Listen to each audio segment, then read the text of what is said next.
Hello there. In Revenge of the Sith, the fate of Anakin Skywalker is sealed when he duels Obi-Wan on Mustafar. They were like brothers, and when it came down to it, Obi-Wan did what he had to and sliced Anakin down. And although he couldn't finish the job, through him cutting off his limbs, he restricted the potential of his power, which would have been endless. But the question is, was Obi-Wan the best option to send to Mustafar? Anakin was in a state of rage following Order 66. It would have been extremely difficult to tame him and slow his eventual eruption. When Padme spoke to him on the lava planet, she was slowly getting through to him, but a constant mention of Obi-Wan, who Anakin, despite his immense love for Obi-Wan, was always jealous of him. If Padme didn't mention Obi-Wan, perhaps things would have been different.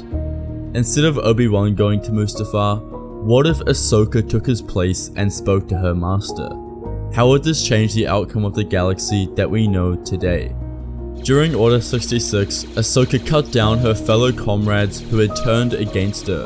As their ship crash landed on the planet Meriden, she and Captain Rex fled for safety, Ahsoka bringing her lightsabers with her. Her immediate movements following this are unknown in canon. However, let's theorize that she contacted Kenobi, the only Jedi she could still reach out to. As she explained her situation to Obi-Wan, telling him of the clones and how Maul escaped, Obi-Wan would send his coordinates through to the Togruta Jedi. This caused her and Rex to get on board Obi-Wan and Yoda's cruiser. The next events would follow suit. Obi-Wan and Yoda would go back to the Jedi Temple, although this time, Ahsoka would join them. The temple was crawling with troopers whom they reluctantly sliced down with their sabers. When they discovered the truth about Anakin turning to the dark side, Ahsoka and Obi-Wan were struck to their core. They were devastated and couldn't believe it.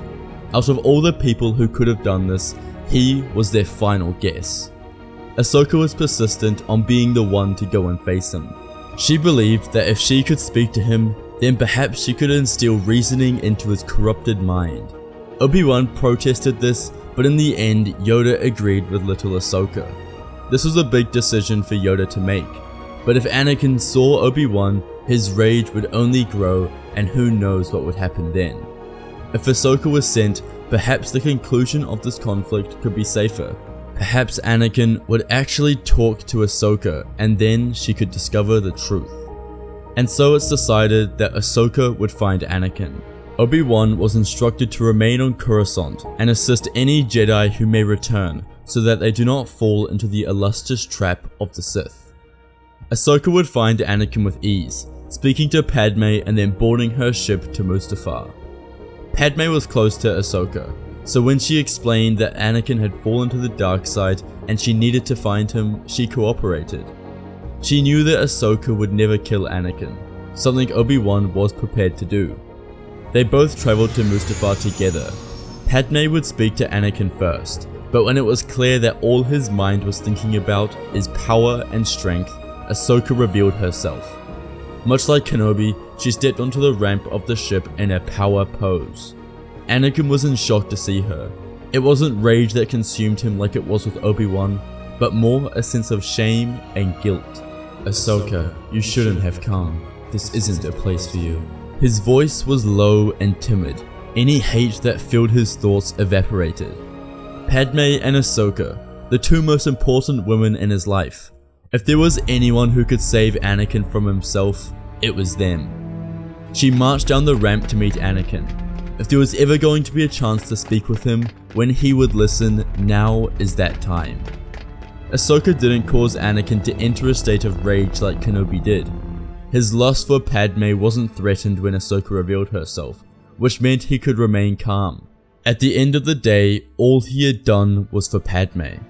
Ahsoka's words spoke volume for Anakin.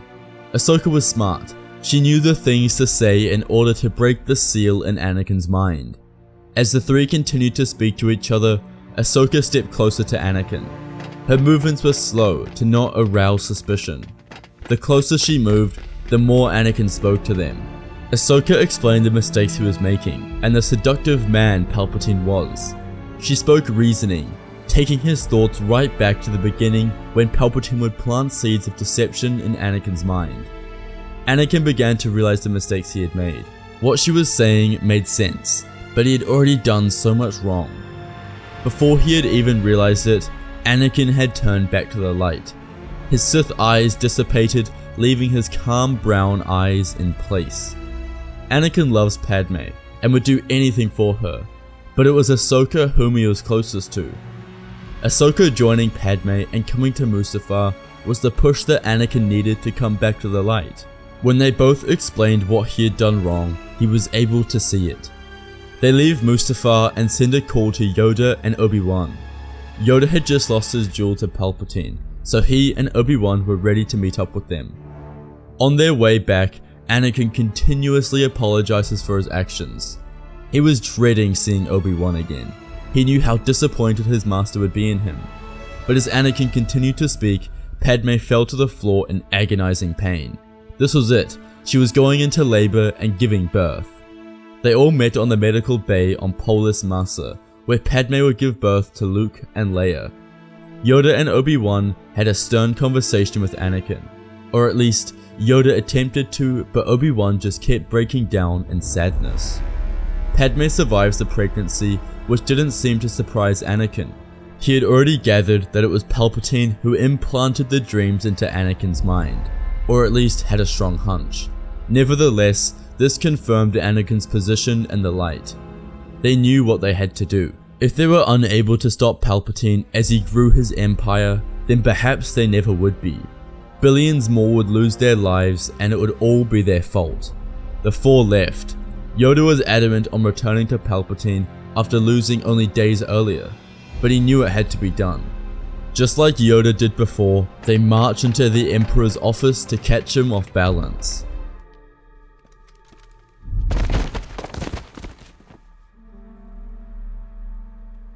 Palpatine didn't have a choice. He had to fight. Even if he fled, the four Jedi would remain alive and cause constant disruptions for the Empire. Palpatine leaped forward and begins to strike at the Jedi. He believes that Ahsoka is the weakest out of all of them, so he presses his attacks on her. He moved like a blur. No one other than Yoda could keep up with his speed. Obi-Wan, being the master of Form 3 Sorsu, would be able to block as many strikes as possible. But soon, after losing his balance, Palpatine would blast Kenobi with lightning and send him forcefully to the ground. Within seconds, Palpatine thrusted his crimson blade in Kenobi's skull and killed him. A surge of rage consumed Anakin, and his powers only grew larger.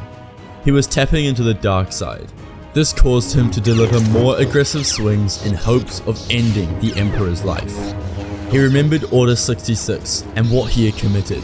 He remembered all of the Jedi, all of the young ones. He channeled that passion into killing Palpatine.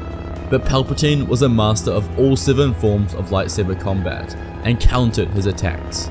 But as Palpatine countered Anakin and pushed him into the wall with lightning, little Ahsoka was left unguarded. Palpatine dove in her direction to deliver the killing blow, but it missed. Instead, Yoda had jumped in front and given himself over to Palpatine. Ahsoka scurried to the side to escape danger, and Yoda looked down to see a red blade in his chest. This gave Anakin just enough time to complete the prophecy and kill Palpatine, restoring light to the galaxy. It all happened so fast. Anakin tried to revive his master but couldn't. Obi-Wan was dead.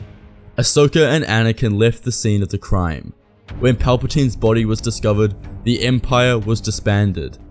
Anakin took over as Chancellor until they elected someone more capable to bring the Republic back to peace. This would be Bail Organa. Anakin and Padme would leave Coruscant and return to Padme's home world of Naboo.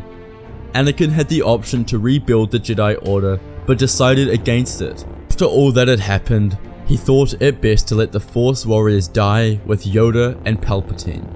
Instead, Anakin focused on raising his family. With Luke and Leia growing up, Ahsoka became their fun aunt who would often visit them. Anakin was finally happy. After decades of not knowing where his life was going, he finally had a sense of peace and freedom. Him and Padme would live out the remainder of their days in love, with the best family they could ever have hoped for. What did you guys think of today's video?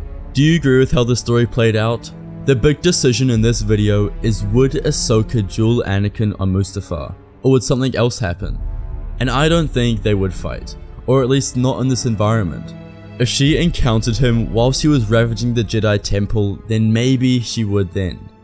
But because he has just been speaking to Padme, who calms him down a little, and then he would see Ahsoka, who he knows isn't a threat to him. So they would talk, and I think he would listen. We have seen many times in the Clone Wars that Ahsoka is fantastic at persuading and speaking to people, showing empathy and compassion for their issues. This would be the same with Anakin, and I believe that he would realize his mistakes and turn back to the light, especially after Padme successfully gives birth as well. And whilst Ahsoka would most likely not go to Mustafar instead of Obi-Wan, or at least not without him, that's why these fanfictions are so fun to do, imagining characters in situations they likely wouldn't find themselves in. I want to thank you all for the continued love on the channel. It means a great deal to us. Thank you all for watching, and may the Force be with you.